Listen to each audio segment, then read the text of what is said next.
Welcome. Today we're here to talk about what do you need to do to sell your home fast.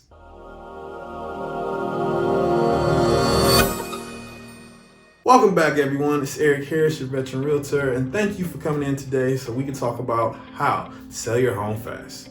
Now, one of the first things we want to talk about is deferred maintenance. What is deferred maintenance? It's the small tasks or small maintenance you haven't done around the house. For example, cleaning out gutters, putting screws into all the loose knobs, readjusting the cabinets, little small maintenance tips, maybe even filling in the little holes in the wall with putty or just little touch-up paint here and there. So make sure you do your deferred maintenance. Why are we doing deferred maintenance? Because we want to come from a position of the buyer. As a seller, you want to think like a real store owner. They always think about the customer first. The buyer is your customer. And when the buyer comes to the house, you don't want them to think about the things that they have to fix. You want them to just come in and enjoy the house. You never want a buyer to be like, oh, I have to do this, I have to do that. And they start making these lists in their head of the things they have to do once they move in. As much as possible, you want to start from a clean slate and have that list as small as possible. Because everything that they're looking at might be small to us, me and you, but in their mind, it's a big thing. And you know, sometimes when you think about stuff, it's bigger than what it looks like.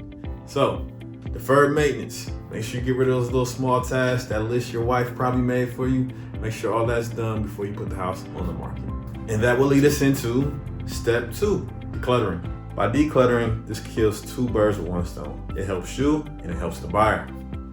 If I were to take a buyer to a house that wasn't decluttered, even if it's bigger than a house that was decluttered, and I took them there, the decluttered house would look bigger. It would feel bigger. It would become more inviting. Less stuff around, they'll be able to picture themselves at home and picture their families in there, making them feel like, hey, this is a real good house. This has that home feeling. This is where we want to be. Now on the other side, how does it help you? By packing up early, decluttering your home before you put it on the market.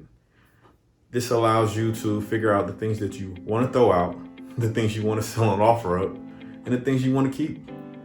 And by depersonalizing the house and packing all this stuff up, it helps you in the long run because now you don't have to rush for the next 30 days after the house is on the market. How hard is it to make sure kids are still going to school, still working, and you're still trying to pack up the house while still filling out paperwork to sell the house? That could be all a lot at once, and those 30 days will go by faster than you think. So you start the decluttering process early. It helps you in selling your home, and it helps you when you're ready to move out of the home. Now, that leads into the next part. After you declutter, you're also removing your personal effects. Why are we removing the personal effects? I know this is a hard step to do, but it's really needed because like we were talking about, it lets them picture their family, not your family. If you have a personal team, it lets them put their favorite basketball team, football team, baseball team into perspective. When they're looking at, maybe the husband's looking at his man cave, he sees your husband's man cave sitting there and he can't picture what his would look like.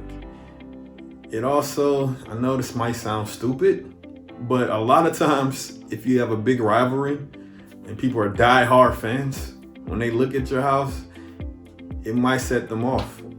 It might not be as bad as, even though I've seen it, it might not be as bad as they don't want to buy the house because you're, say, like I'm from Ohio, we don't like Michigan, so if they don't like Michigan or they don't like Ohio, the Buckeyes, it might set them off. Texas, Oklahoma, same thing.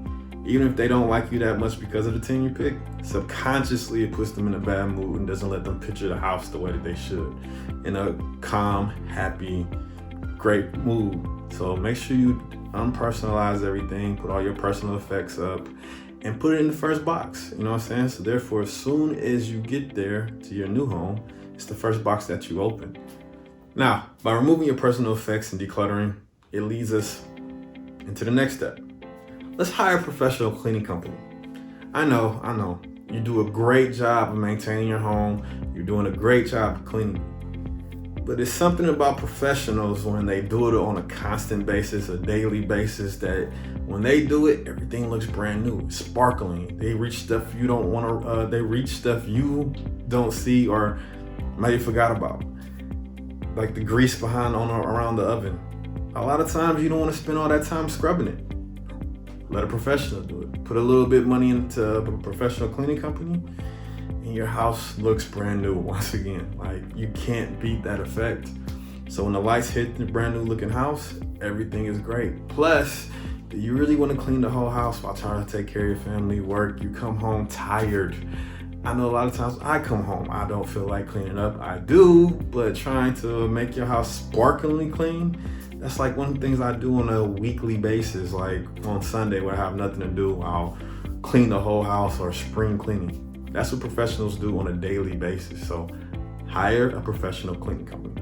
Now that you hired a professional cleaning company and they have gotten rid of all the dirt, making your house look brand new, gotten rid of the smells, let's talk about getting rid of smells.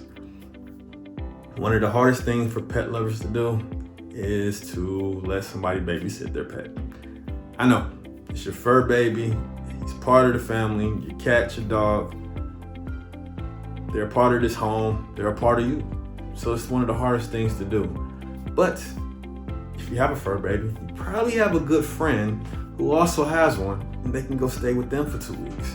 It takes about 2 weeks to air out the home, get it feeling good, because you might not smell it anymore because you've been around it so much. But when you open up a door for the first time, when they walk into the house, the first thing that's gonna hit them is the smell of the dog, the smell of the cat. And you, like we always say, we want to come from a position of the buyer. And we want them to feel like this is their home and they're not thinking about, I have to air out the home because it smells like a dog.